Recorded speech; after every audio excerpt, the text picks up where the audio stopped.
ebidensya na nininakawan ka ni Isel. Victor, kailangan mo nang kumilos. Nawawalan ka na ng pera, kailangan mong pigilin yung pagnanakaw niya. Sino ang tao nakakaalam ng lahat ng ginagawa ko? Sino siya? Si Dolores nga. Paano niya nalaman? Nagpa-imbestiga siya at magaling investigador na nakuha niya. Ngayon, gumawa ka na ng paraan kasi alam na ni Victor lahat. Nakarating na sa kanya yung mga ebidensya. Kaya may oras ka pa para pagtakpan yung panluloko mo sa asawa mo. Mabuti pa tumakas na tayo. Di ba yun naman ang plano, di ba? Hindi pwede. Hindi pa tapos ang clearing ng mga cheque sa bangko. Pwede pa nilang ipatigil yun. Kapag umalis tayo ngayon, wala tayong mapapala. Masaktan ka niya. Sabi, okay, sige na. Umalis ka na. Gumawa ka ng paraan.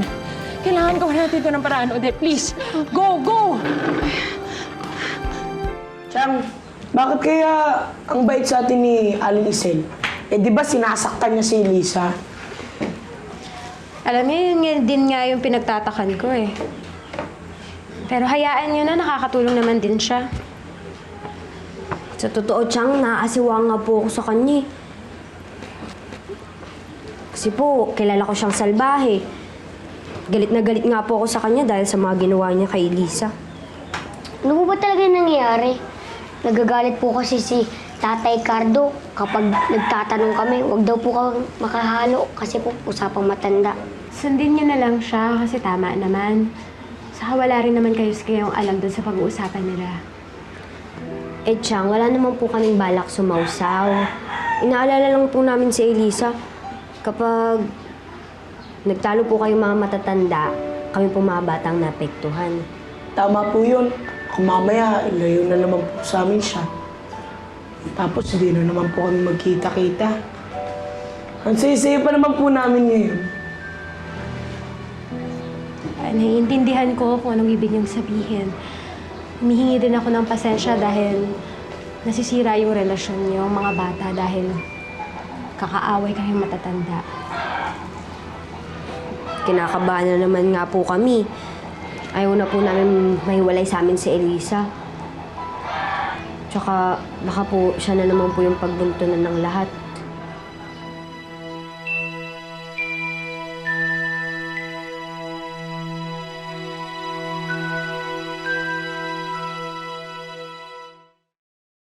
I can't believe Isel did all these things under your nose. I need to verify those accounts sa bank. Pero walang bangko today and tomorrow. I know. Hindi ko na makontak yung bank manager.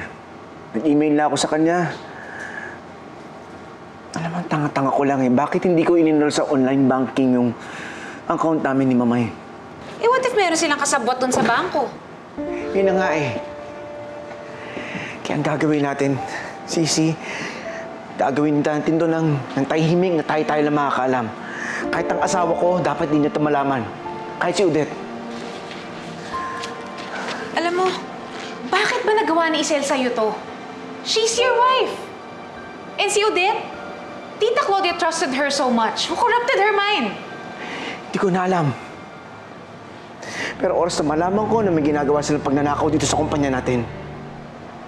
Kahit asawa ko siya, ipakukulong ko siya. So what do we do now? Tawagan mo si Maris. Pero huwag ka magpapalata na nagtatanong ka sa account. Wala tayong pagkakatiwalaan niyan. Okay.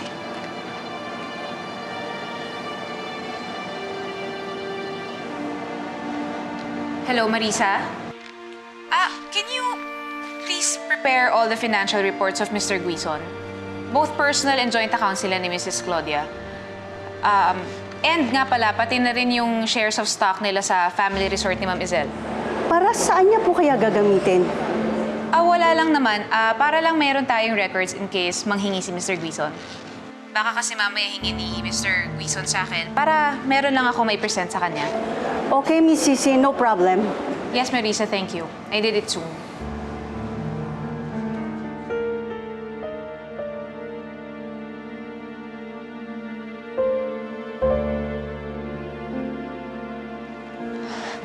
Hi, honey. Oh, is there something wrong? Huwag ka na magmaang-maangan. Bistado yung ginagawang panluloko mo sa akin. What? What are you talking about? Sinungaling. Sinabi na sa akin lahat ng Dolores, kaya huwag ka na magkaila. Sarili mo, asawa, pinagnanakawan mo.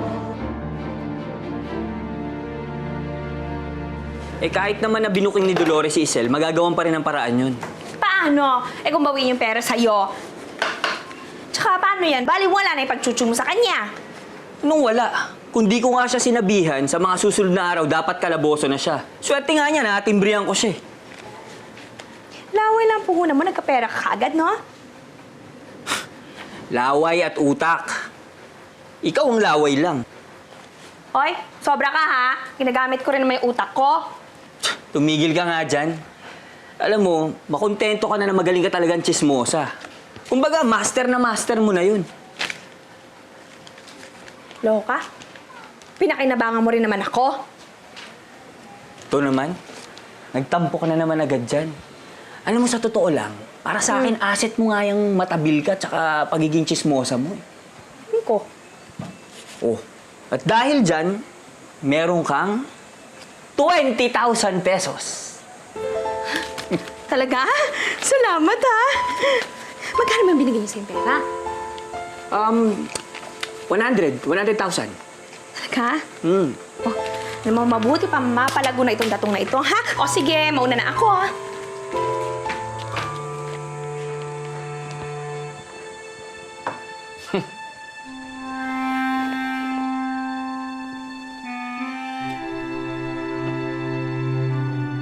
Saan mo dinala lahat ng pera namin ni Mama? Victor, hindi ko alam ang sinasabi mo. Hindi Huwag ka na magsinungaling! Mama! Kasabot mo pa si Odette? Ano yan? Ano yan? Ano yung mga papel na yan? Napaka-traidor mo? Nilibas mo lahat ng pera namin? Pinagkatiwalaan kita? Dahil buong akala ko, mahal mo ko. Pero ano? Pera ko lang ang habol mo. Victor! Victor, sandali. Hindi yan totoo. Alam mong mahal kita. Huwag mo nang bilugin ang ulo ko. Isa lang ang totoo nagmahal sa akin. Yun ang si Dolores. Alam mo kung prinsesya ko? Kung bakit pinakasalan kita at bakit ikaw pa? Victor, hindi totoo yan. Gawa-gawa lang yan lahat ni Dolores dahil gusto kanya agawin sa akin. Anong gawa-gawa? May ebidensya si Dolores! Ikaw ang mga gumagawa na dito. Ikaw ang masama dito. Kaya huwag mo nang bilugin ang ulo ko. Hayop yan, Dolores na yan. Idedemanda ko Ikaw siya! ang didimanda ko!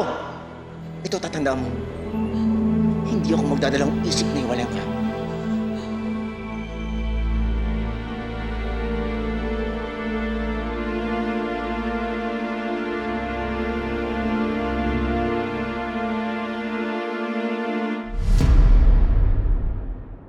Nag-aalala ako, Imelda, na baka anong gawin ni Izel kay Elisa dahil nagsumbong ako kay Victor. Eh di kunin mo yung anak mo. Maintindihan naman ni Victor yun eh. Eh kaso, Mars, magulo kasi yung isip niya ngayon eh. Tapos, mas kawawa siya kapag ginawa ko yun dahil nawala na nga siya ng pera tapos mawawala pa sa kanya yung anak niya. Hindi naman to panghabang buhay eh. Pansamantala lang. Baka mamaya maloka si Izel kung ano pang gawin sa anak mo. Yun na nga. Alam kong si Elisa yung gagantihan niya. Wala na kasing ibang palusot pa si Izel. Bukong-buko na siya kay Victor. Naku, Mars, edi kung ako sa'yo, kunin mo na si Elisa hanggat maaga.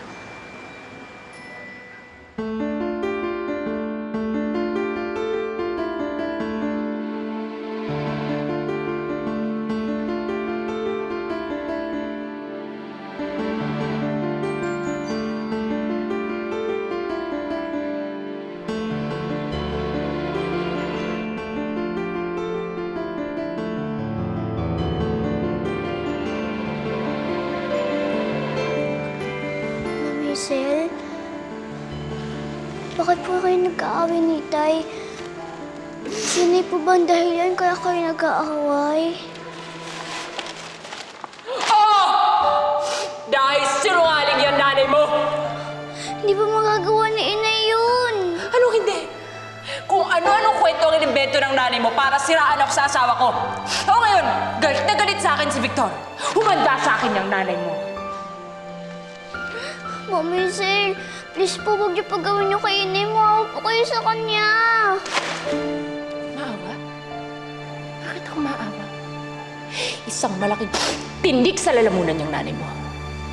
Alam mo kung ano nangyari kay Chelsea? Di ba kilala mo si Chelsea? Ganun gagawin ko sa nanay mo. Tandaan mo yan.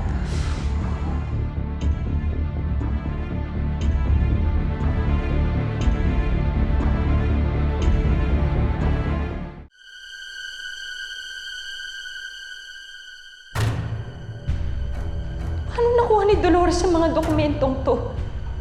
Tamang lahat ng data na nakalagay.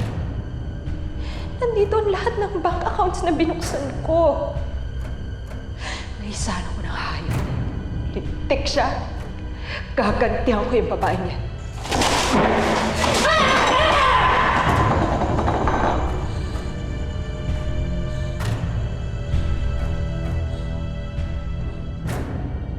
Paano nakuha si Dolores ng ganitong dokumento? This is against the bank secrecy law. Hindi ko alam, pero malamang malawak ang koneksyon ng investigador niyang yun. Hindi yung busa ididemanda, ha? O yung bangko? Eh, hindi naman sila ang concern ko ngayon. Ang importante lang naman, si Victor, maniwala siya na wala tayong ginagawang anomalya. And by the way, huwag ka munang pumunta-punta dito dahil alam ni Victor na kakonsyado kita. Ano? Pati yun alam niya? At nanggaling lahat yun kay Dolores? Oo, di ko nga alam pa na lang na lintik na babae yung lahat. Nasaan Sir Victor? Sa guest room siya natulog. Katingkali siya sa akin kagabi. Buti nga hindi ako binugbog at pinalayas eh. Kamusta yung pinapaayos ko sa'yo? Inaayos na niya.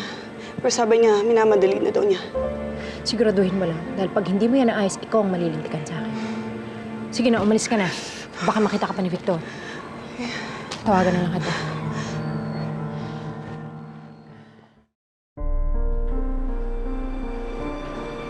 Mama, kamusta ka na, Mama? Ang laki na ng pinagbago mo, Mama. Bumalik na ulit ang sigla ng mukha mo. Nakikita ko, Mama. Malapit ka na bumalik dito. Gustong-gusto ka na namin makita dito ni Elisa. Basta lagi mo tatandaan, Mama. Mahal na mahal ka namin. I love you.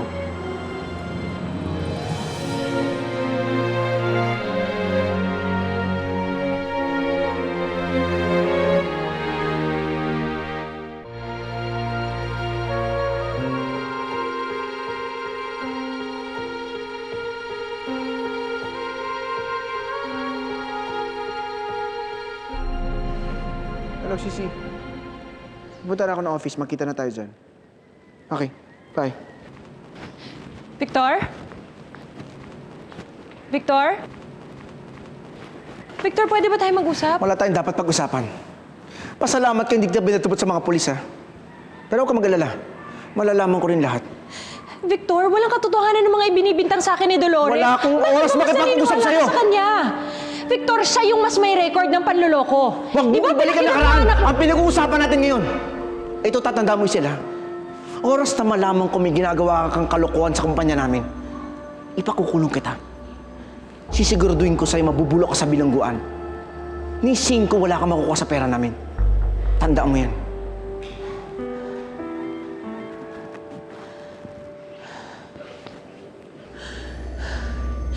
Ayop ka, Dolores.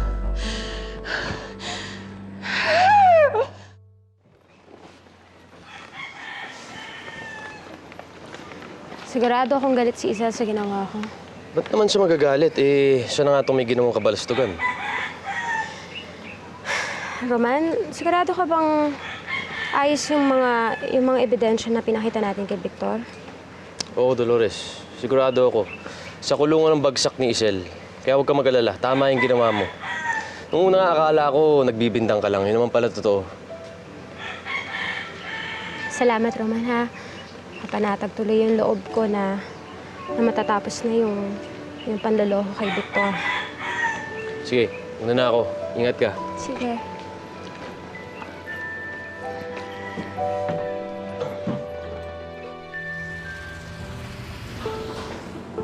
Victor, andito na si Marisa, yung accountant natin. Marisa, hindi na ako magpapaligoy-ligoy pa. I want the truth. Totoo ba nila na nakakaw ni Isel ang pera namin ni Mama?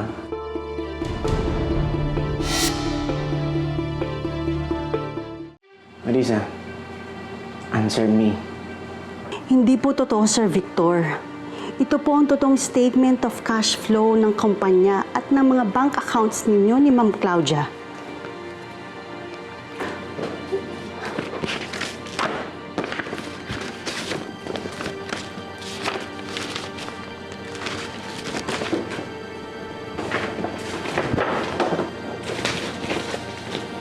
intact po lahat ang pera nyo ni Ma'am Claudia. Makikita po dito ang amount of cash generated and used by the company. Pati po ang net income ng kumpanya after taxes. Sir, wala po akong nakikitang illicit financial cash flow ng bank account ninyo. Lahat po ito suportado ng dokumento na galing sa bangko. Kaya naman ako itong mga dokumentong to. Just last week lang po, every month ginagawa ko pong kunin lahat ito. Si Ma'am Claudia po ang nag-check nito. So since pumunta na po siya sa States, wala na po siyang time para tignan lahat to. So, ibig mo sabihin, hindi na ninakaw ang asawa ko? Sir, hindi po. Lahat po ng papeles na naibigay sa inyo ay peke.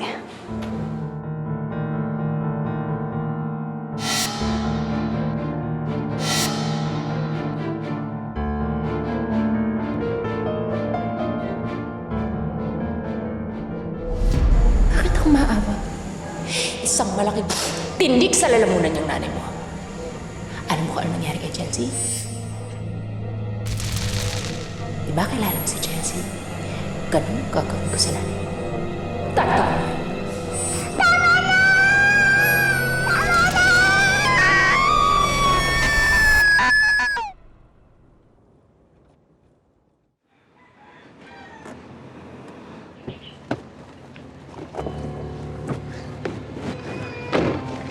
Oh, Victor, kamusta?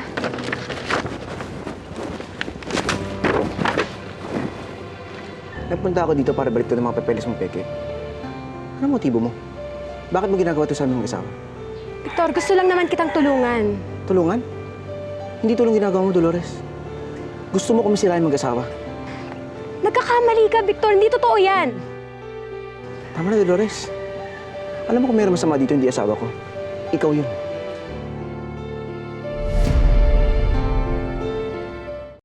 Victor, teka! Tama na, Dolores.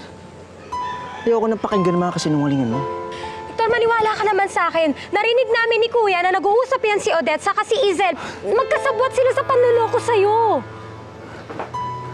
Ano nangyayari dito? Kuya, sabihin mo sa kanya na narinig natin yung dalawa, si Odette saka si Izel. Nag-uusap sila, di ba? Victor, totoo yun. Narinig namin talaga eh. Alam mo, Sakbardo eh. Tinulungan namin kayo mag-asawa, tapos ito gaganti nyo sa amin. Wala kayong utang na loob eh. Victor, sinasabi lang namin yung totoong narinig namin. Kaya ka nga namin tinutulungan kasi malaki yung utang na loob namin sa'yo. Dolores, huwag mo na ipilit. Buo na yung isip ko na sinisira mo sa akin ng asawa ko dahil gusto mo makipagbalikan ako sa'yo.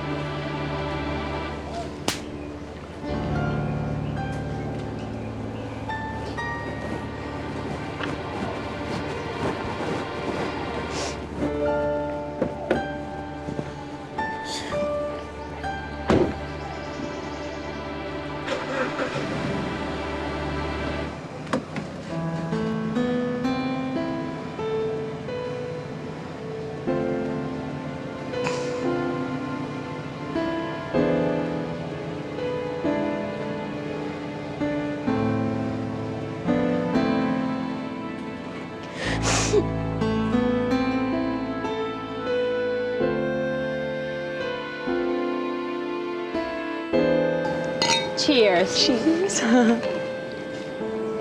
Napakagaling mo talaga. I've trained you well. Tinawagan na nga pala ako ni Sisi. At ang sinabi niya, kumbinsido daw si Sir Victor na wala tayong ginagawang anomalya. At ang mga papeles ni Dolores, nagmukhang fake. Magaling ka. Magaling ka na talaga. Bilib ako sa'yo. Oo naman, no? At talagang ginapang ko yan, ha? Can you please prepare all the financial reports of Mr. Guizon? Both personal and joint accounts nila ni Mrs. Claudia. And nga pala, pati na rin yung shares of stock nila sa family resort ni Ma'am Izel. Para saan niya po kaya gagamitin? Wala lang naman. Para lang meron tayong records in case manghingi si Mr. Guizon. Okay, Miss Sisi, no problem.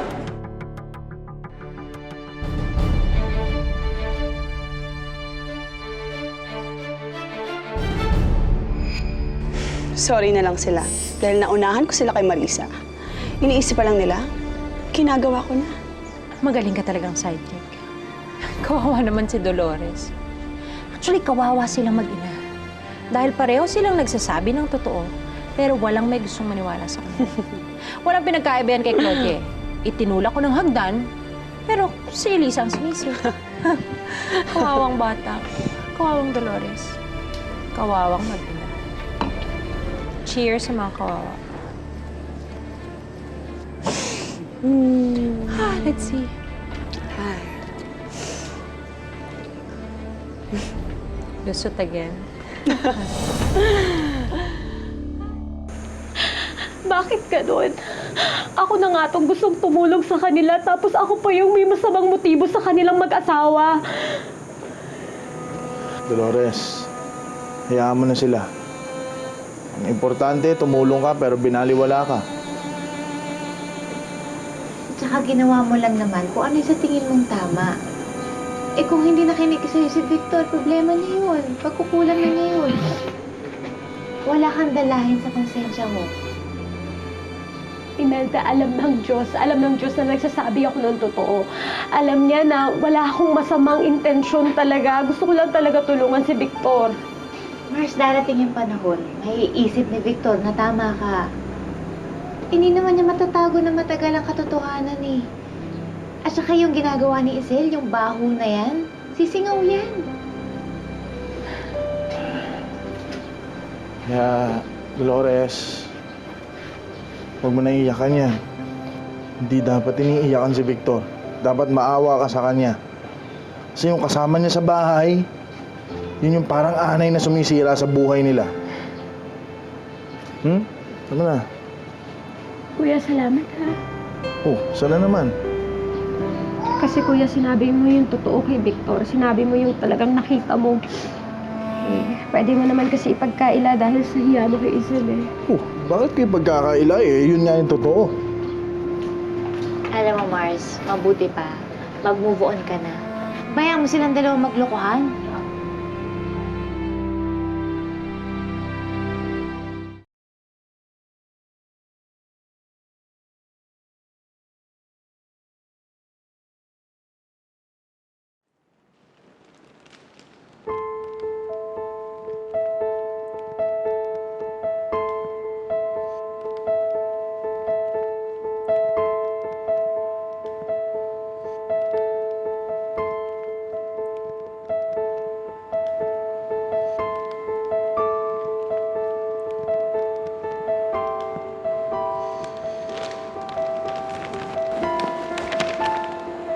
Zen, I'm sorry.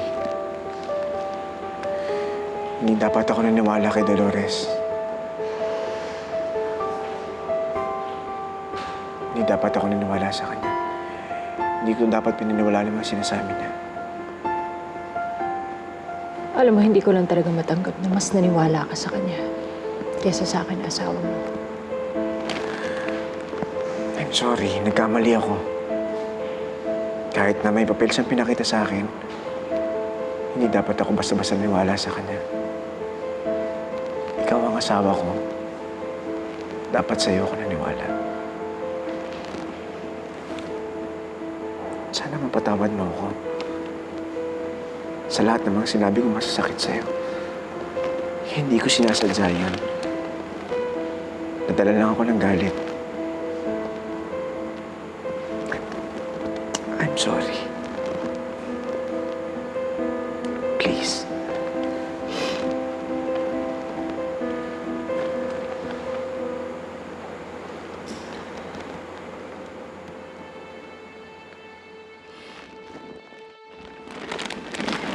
Hindi mo kalimutan din natin yun. Dahil ang mas mahalaga sa akin ngayon, nakita mo kung sino sa amin ni Dolores na nagsasabi ng totoo. Ngayon, Victor, tatanungin kita. Nagsisisihan mo ba na ako ang pinakasama mo? Hindi.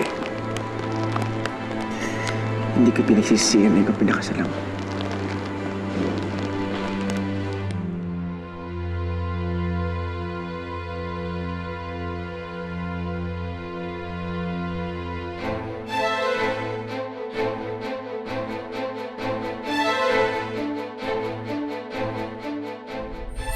gagawin mo kung may pagkuha mo kay Elisa? Tawang ko, bahala na. Basta, nakikiusap na lang ako kay Victor. Basta, ihanda mo yung sarili mo na makarinig ka ng masakit na salita na kahit aso, hindi kayang lilunin. You know, I like this guy. So tingin ko magkakasundo. Nasagutin niyo po. Isusumok po sa inyo si Mami Hazel. Sinong tinatawagan mo? Masama kang tao dahil ninanakawan mo yung asawa mo. Hayop ka! Alik ka pala mukha mo! Tama na! Alik ka! Ikaw ang sinungaling, Isel!